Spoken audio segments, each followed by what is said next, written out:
pas du tout vu de couleur, j'ai rien vu en fait, je me suis laissée porter par le son pour savoir ce que j'avais envie de laisser comme trace à l'écoute du son.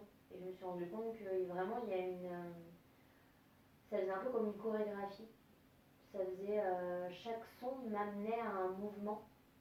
Et donc j'ai laissé ce mouvement sur le papier, mais j'ai pas visualisé en fait d'image, de couleur ou quoi que ce soit. Plus guidé,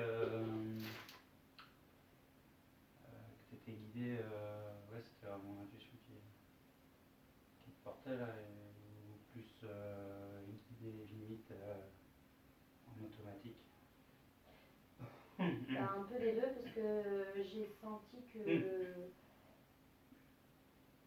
j'ai vraiment entendu des sons différents et du coup c'est comme si chaque son c'était une danse, enfin un mouvement de danse. C'est pour ça que j'utilise le mot chorégraphie parce que tout d'un coup j'ai vu que ça frétillait, que ça partait dans tous les sens, que ça faisait des petits feux d'artifice, des petites étincelles. C'est pour ça que ça m'est venu à ça.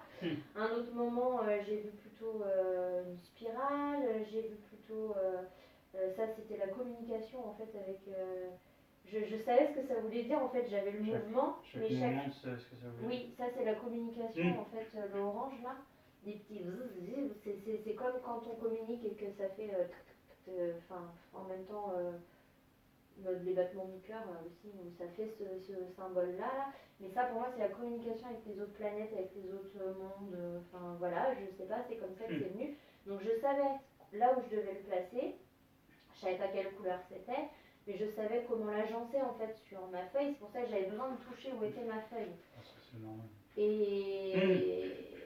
Mais par contre, parfois le mouvement, en fait, c'est pas moi qui décidais quand l'arrêter. C'est pour ça que oui, il y avait peut-être un peu comme quand tu avais fait